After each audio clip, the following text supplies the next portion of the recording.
Most beginners make these steering mistakes without even realizing it.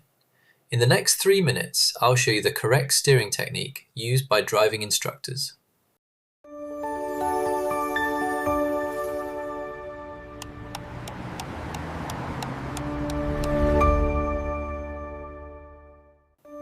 Start with your hands at the 9 and 3 o'clock positions. This gives you the best control, better stability, and keeps your hands safely away from the airbag. For most turns, use the push-pull method. Push the wheel up with one hand while the other pulls it down. Then repeat until you've turned enough.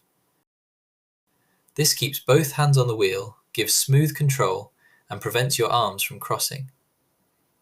After the turn, don't just let the steering wheel spin back on its own. Instead, guide it smoothly back to center. This gives you better control and keeps the car stable. Avoid these common mistakes. Crossing your arms reduces control.